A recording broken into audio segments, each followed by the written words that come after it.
Hello, podcast family, and welcome to a new episode of Design Break Podcast. I'm your host, Rocky Roark. Today, we have a thought-provoking episode entitled Death Rattle to NFT PFPs or PFP NFTs. It's hard to figure out which one it is, and why I basically decided to cancel and completely end my NFT project. Now, in this episode, we're going to be delving really deep into the world of NFTs, specifically PFP NFTs, which it's going to get confusing for some of you who have never really delved into this topic or may not even know what the heck I am talking about. Don't worry, I'm going to try to fill you in with as much information and terminology explanations as possible. But if you have any questions involving this whole topic, please feel free to send me a DM on Twitter, and I'll do my best to answer any and all questions that you have. But in today's episode, we're going to be discussing my own personal experiences with NFTs, the NFT community, and things like that. So take everything I say with a grain of salt. It's my own personal experiences. It's not everyone's experience when it comes to NFTs and specifically PFPs. This is going to drive me crazy saying all of that. But some of you may be wondering what the heck is an NFT, or what the heck is a PFP, or what are PFP NFTs? Wow, that is going to be a crazy tongue twister for sure. But basically, just for a quick little explanation, the word or the acronym NFT stands for Non-Fungible Tokens, and PFP stands for Profile Pictures. It's weird. I don't understand why it's PFP when it should be PP. I don't know. Maybe people didn't want to sound weird when they said it. But I will go into more of a deep dive into both of these a little bit later. Now, before we dive into all of this, I want to basically take a moment and connect with all of you amazing listeners, all of you who are watching this video up on YouTube, and basically say thank you. Thank you so much for tuning in to today's episode. If you're watching this episode on YouTube, please remember to hit that like button if you like this video, hit the subscribe button, and of course, turn on notifications. If you guys are listening to this episode, definitely go check out the fact that we do have a YouTube channel specifically for this. Just search at The Design Break, and you'll be able to find it, as well as my own personal account at Rocky Roark. By doing this, you'll never miss out on the valuable content that I'm going to be sharing, both visually and in shorts and reels and things like that. So definitely go check us out on YouTube. For those of you who are listening to the podcast, whether you're listening on Apple Podcasts, Spotify, or wherever it is that you're consuming this podcast, please definitely hit the subscribe button. And if you enjoyed today's episode, please definitely leave us a review on Apple Podcasts, whether it's just a rating or an actual written review. As a token of gratitude, moving forward on almost every episode, hopefully it'll be every episode. I'm sure I will forget moving forward from time to time, but moving forward, we are going to be giving a shout out to one lucky listener who has left us a written review on Apple Podcasts. So stay tuned to find out who the lucky person is for this episode. I'm going to be giving them a shout out at the end of today's episode. So who knows, if you guys have left us a written review, it could be you. So without further ado, grab your favorite beverage. Mine personally is Liquid Death, not sponsored. Sit back and enjoy today's episode on why I decided to quit my NFT project. And hopefully by the end of this, you will not be tired of me saying NFT, PFP, or whatever other acronym that we end up saying in today's episode. So let's get started. Okay, so generally in this episode, we are going to be discussing NFT PFPs or PFP NFTs, whichever one that you want to go with. And what that pertains to is artwork. That's the big blanket statement there. An NFT PFP is a piece of digital artwork. All right, so basically, I'm going to be reading my notes here on my script here, but basically, according to TheVerge.com, NFTs are specific elements on the blockchain that are designed to give you something that can't be copied and has clear ownership of the work, meaning that you own this work. You are the owner of it. It cannot be copied. So think about it this way with art prints, right? Usually with art prints, there's sometimes like one of 10 or one of 100 or one of 250 or something like that. What this is it's the digital form of this. We're using the blockchain, which I'm not going to go too much into explaining the blockchain. It is still somewhat of a mystery to me. If you like to, there's so many resources out there, definitely go check it out. But it's a way for you to digitally show ownership of a piece of artwork, there's other ways of representing it too. Again, we're talking about artwork only on this episode. And so basically, the interesting thing about this is, you can think of the NFT as a digital stamp of ownership, but that's not just it. It also shows its history. It shows who has owned it, who has created it. And the interesting part about it is that it can still be connected to the original creator of it, the original artist or designer. And they actually can get royalties from it. So whenever the NFT changes hand from one person to another, whenever it's been purchased, the artist actually gets a small cut of that, usually between 5 to 20%. So another way to think about this is in the art world, specifically with paintings. Paintings usually have some sort of like provenance or history associated with it. And it shows like the ownership and the history of it. Think about a lot of paintings during World War II. The provenance also includes like this painting ended up in the hands of the bad guys. I'm not going to say who they are on here or anything like that, but usually ended up in some castle in Bavaria, let's say it that way. And then it was exchanged hands to a GI, a soldier who purchased it and brought it home and then sold it in the art market and stuff like that. So you have this like provenance, this history associated with the painting. The same thing can kind of go with NFTs. The biggest difference here is that with a physical painting, with a physical piece of artwork, the artist, him or herself or themselves, will only get paid when the painting is originally created or sold or things like that. And that initial transaction. With NFTs, the artist actually gets a percentage every single time. And they set it up in the creation of the NFT, how much residual or how much royalties they're going to make on every single purchase or every single transaction. So when they first sell it, they could make maybe a couple of bucks. But then if it becomes a popular item or a popular part of a set, like Bored Apes, for instance, those things were selling for $500,000 or $250,000 or something like that. Every single time that they were sold and resold and sold again, every single transaction, the artist who originally created them got a percentage of it. That's right. They got probably anywhere between 5 to 20% of that purchase price. So $500,000, 5%, you do the math, it's a lot of money. And so, this is what really kind of drove so many people to get into NFTs and specifically PFPs, which is where a lot of the money was, or somewhat kind of is today. And so basically, with PFPs, a PFP, as I said, the definition of it is a profile picture. So what you have here is you have a piece of artwork, a profile picture design. Specifically, this artwork is designed to be a profile picture that has been tokenized with NFTs. And so it's now on the blockchain. Now it can have ownership and things like that. And so basically, a NFT PFP is a digital collectible. Think about Pokemon digitally or Beanie Babies digitally. And I'm going to bring those up a little bit later. But, it's basically a collectible that can be used as someone's social profile picture, and they own it fully.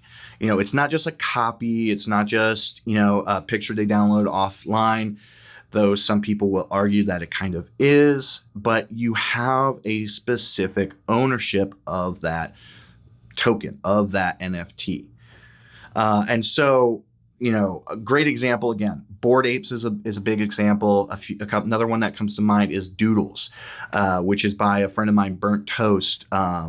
He's somewhat a friend of mine. And, there's a lot of other, projects out there. And so what, happened is you had this giant influx of all of these artists and designers who were going in and creating these projects. And instead of just creating like they were creating one-offs, but instead of creating like a single PFP and selling it, they were creating 500 at a time, 1,000, 10,000 individualized PFPs. And so usually they did this through generating specific characteristics. They created a large field of them, and it's just chaos. And I'll get a bit more into the creation process of it in a bit. But when I first learned about NFTs, I was skeptical, and I still am skeptical. I'll be honest with you. I believe in NFTs. I do not believe in the PFPs. And there's a host of reasons that I'm going to get to further along in the podcast. But when I first heard about them, I just shoved them off. I said, nah, that's nothing.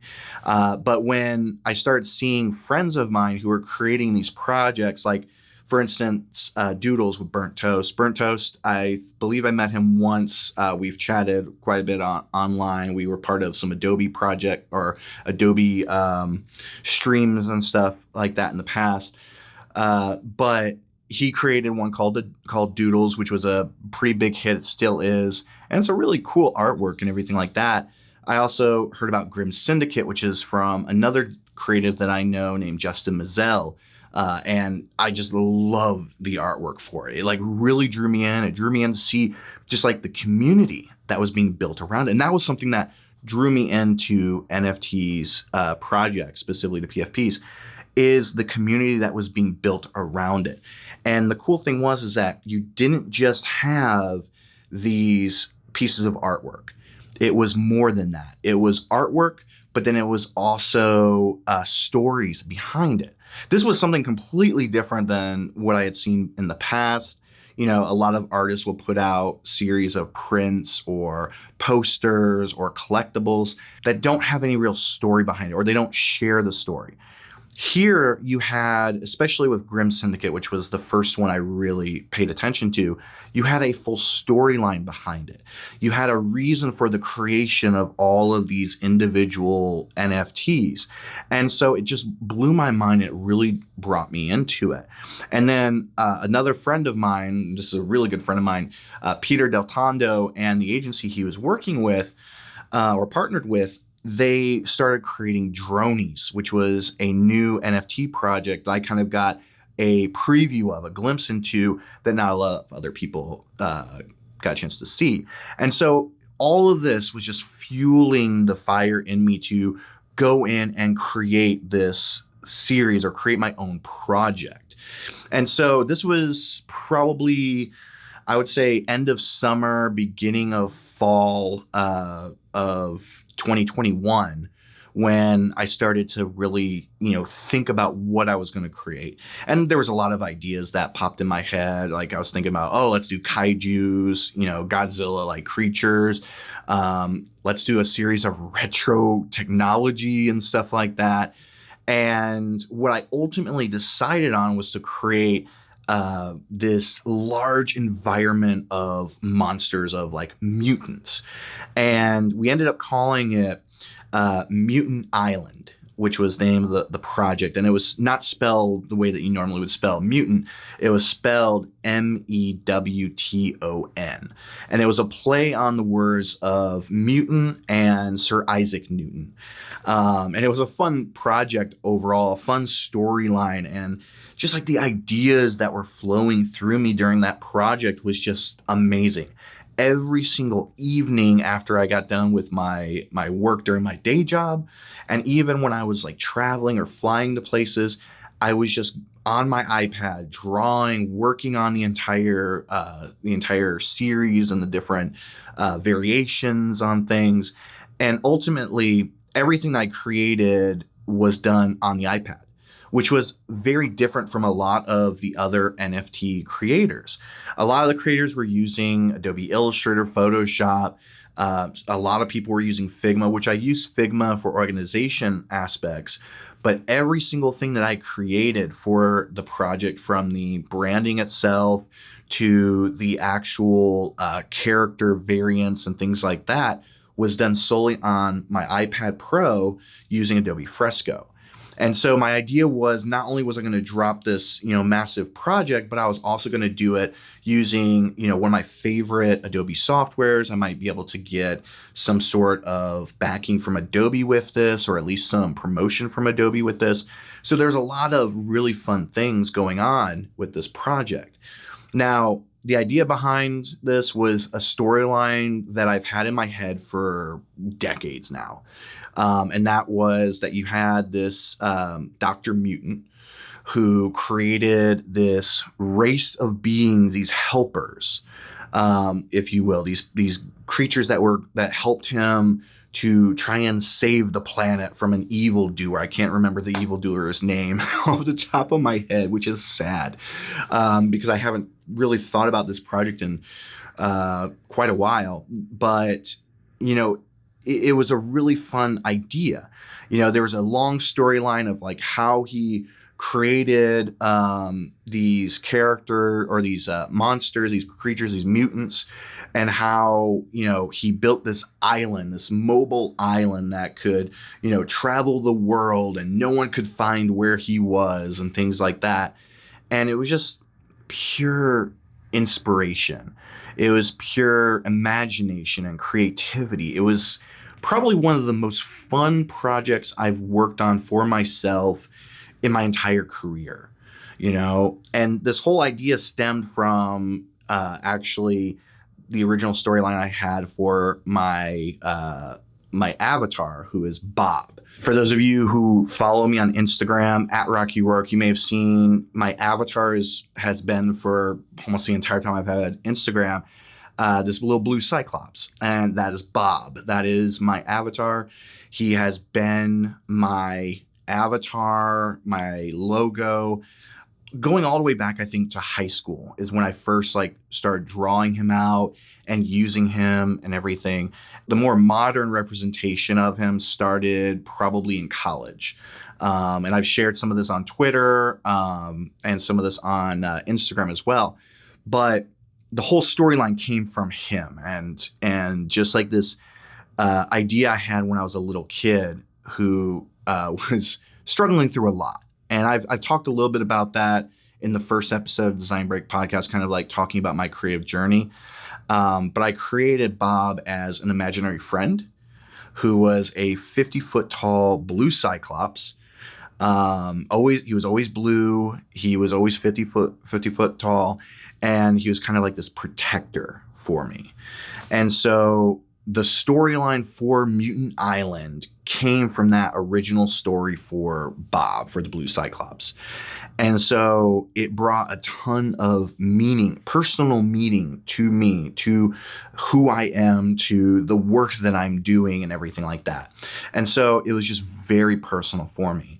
And so, I created this huge amount of characters. I think, honestly, when you break down all the different components for the project, there could have been, I think, 6 billion different variants of the mutants.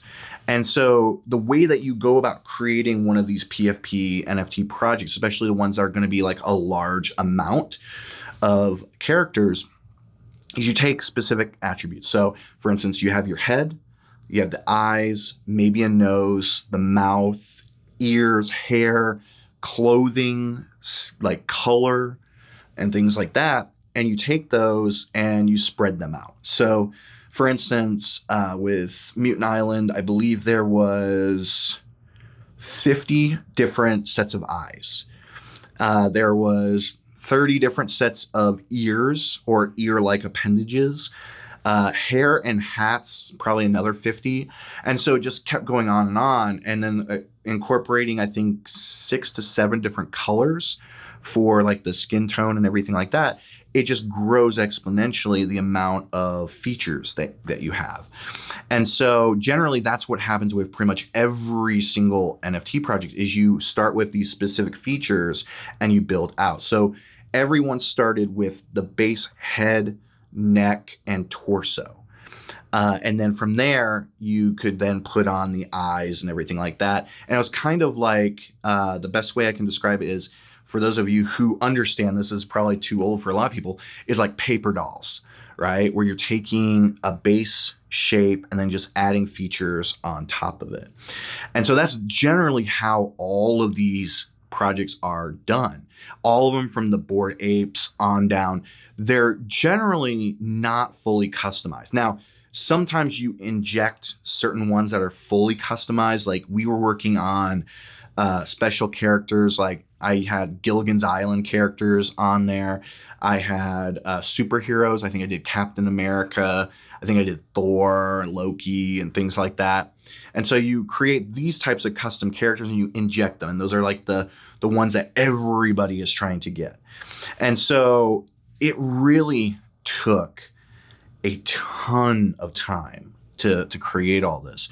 I started on this, I want to say September or October 2021, and I still was not fully finished by, I think, January or February, and just creating the NFT parts of it, all the different components, and creating all the custom variants and things like that, like the Loki, Captain America, etc.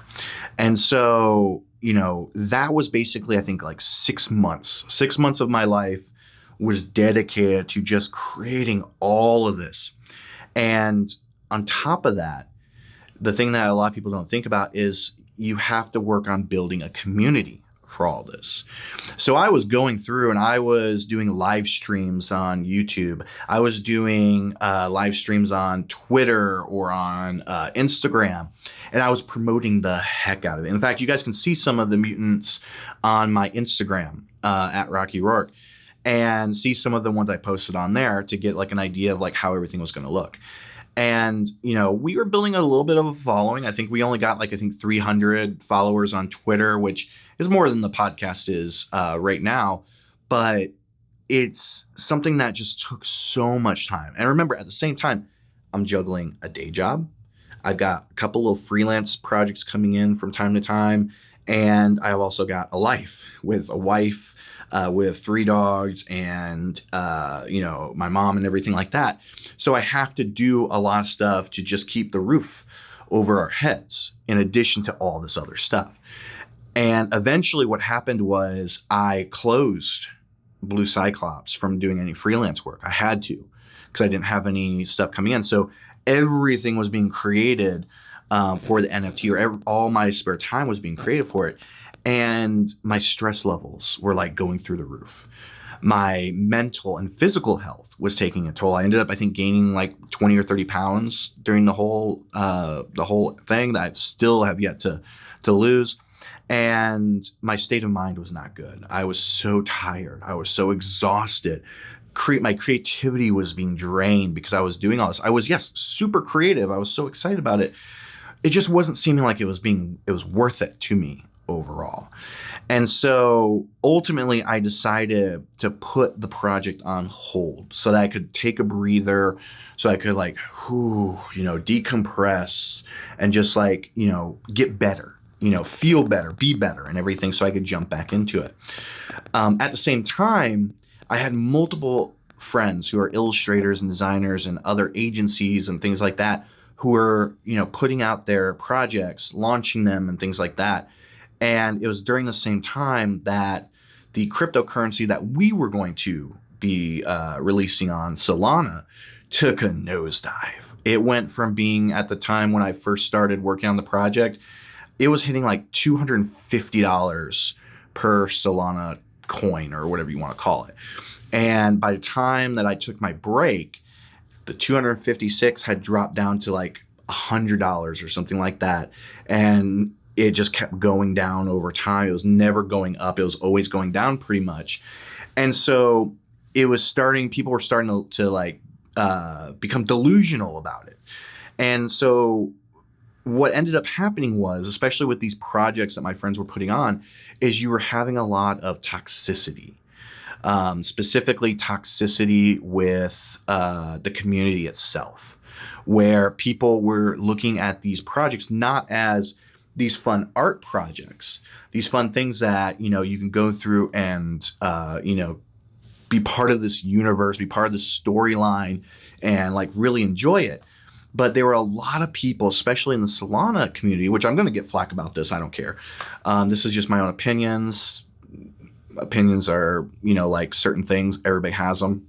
But the toxicity was being so bad because people were seeing these or focusing on these as investments, which yes, they kind of are. They are, especially like the bigger ones where you're buying them for $10,000, selling for $500,000. I understand that. But with these smaller ones, these ones that are usually cheaper, they were focusing on it like, oh, this has to make money. Like this has to go to the moon. It has to be the next Bored Ape. I'm sorry, no NFT project is going to be the next Bored Ape. It just had the right circumstances. And so with a specific project, I'm not going to mention which one it was, I was seeing that, people were being super rude and like the comments, the specific project, the team took a small break, like a breather, like a 1 week break after their launch. And so many people were like, how dare you take a break? We just invested this money with you. You guys are not doing anything for us. You need to be focused on us 100% of your time. And just hearing this and seeing this and just hearing from the team itself that how burnt out they were becoming, I was like, I don't want that. I don't want to, be a part of something that's going to be toxic like that. I'm a big guy. If I, get super stressed out, I could have a heart attack and everything, or I could have a stroke. And I don't want that to happen because of this project. Nothing is worth that, in my opinion. Nothing is worth dying over when it comes to NFTs. No way. I don't care how much money. And, it was something where I was like, okay, I've put so much time into 6 months of my life into this project. All my spare time, all the time I could have been making money doing freelance work. I could have had my business being profitable and everything like that.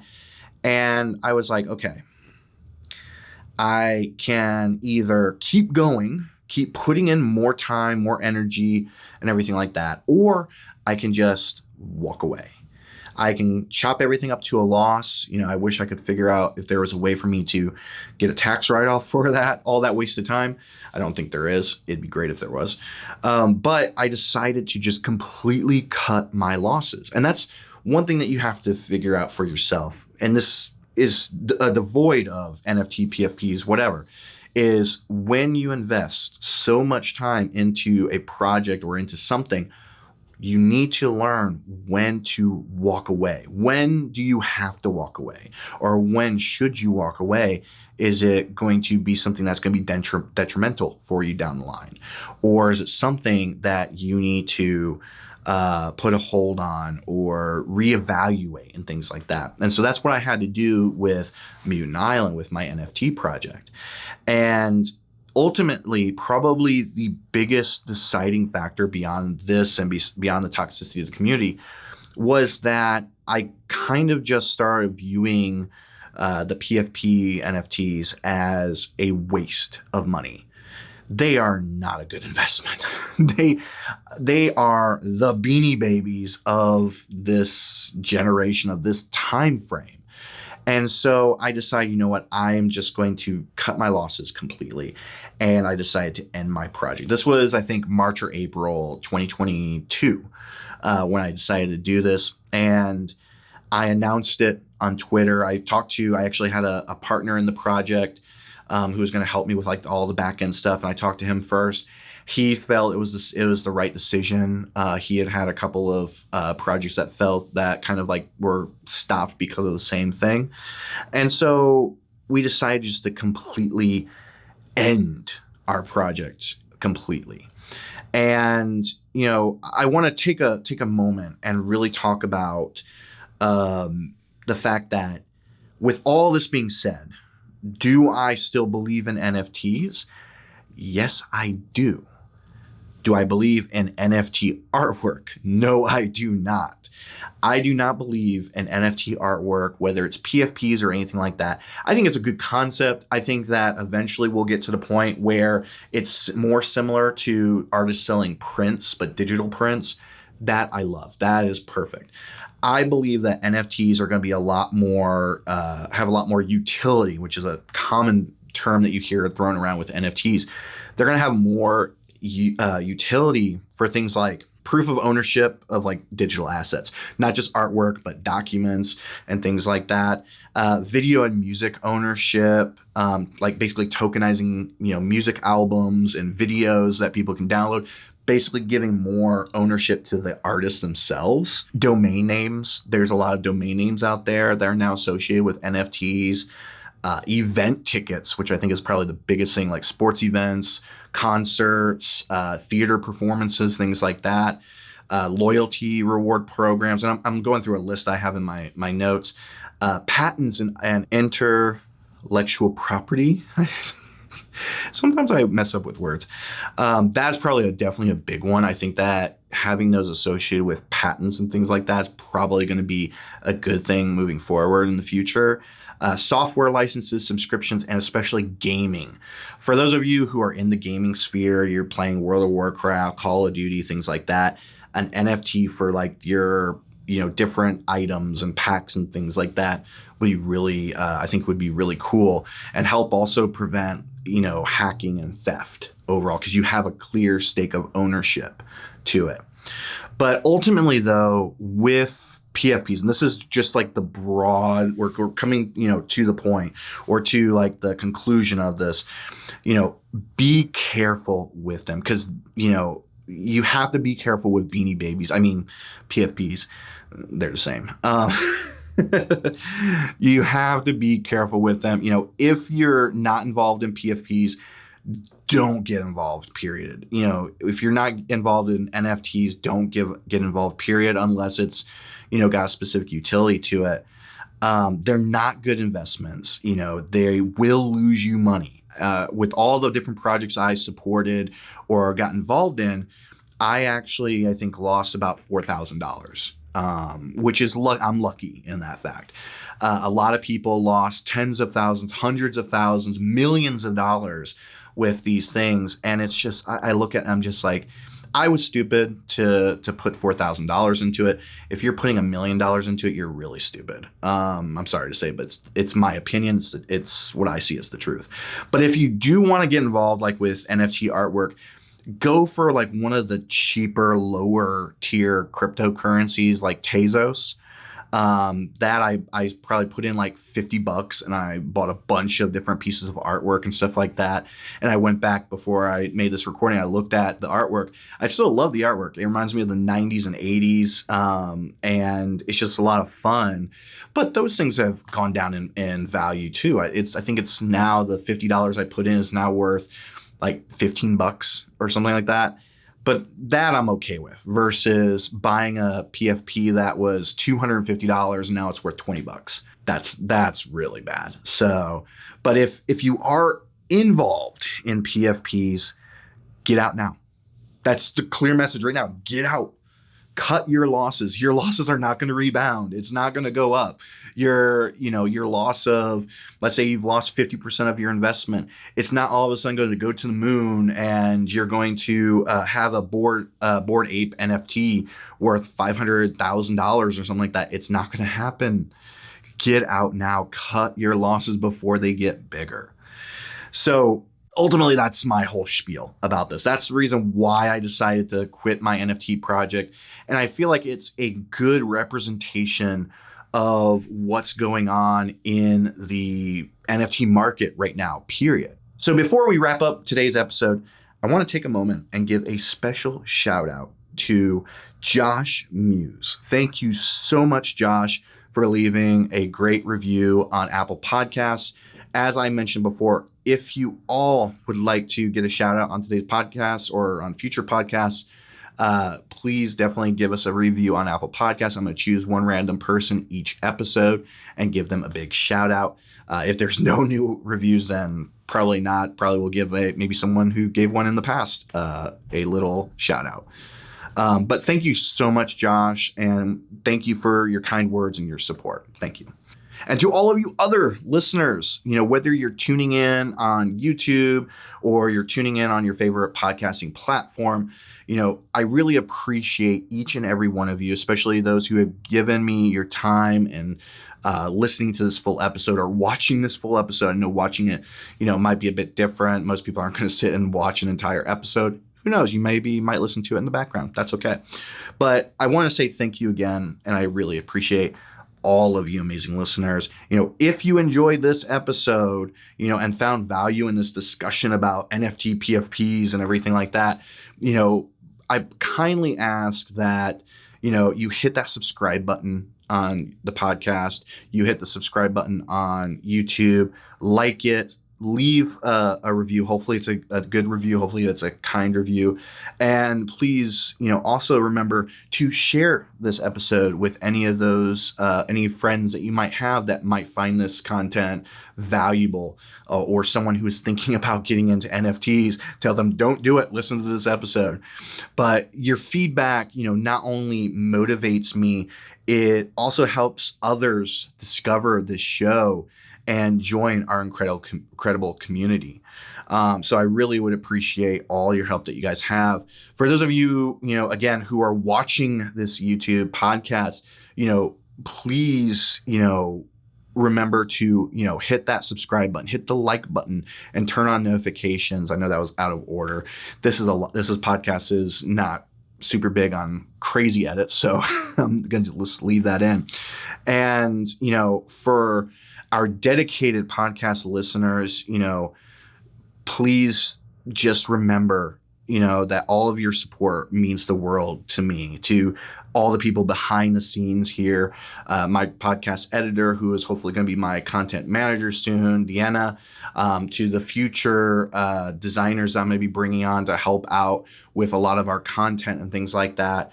We all thank you so much for all of your help. And once again, thank you, Josh Muse, for your support. See, look, you get a shout out multiple times on the podcast. That's what happens when you leave a positive review. But I want you all to remember to stay tuned for more insightful discussions and valuable content.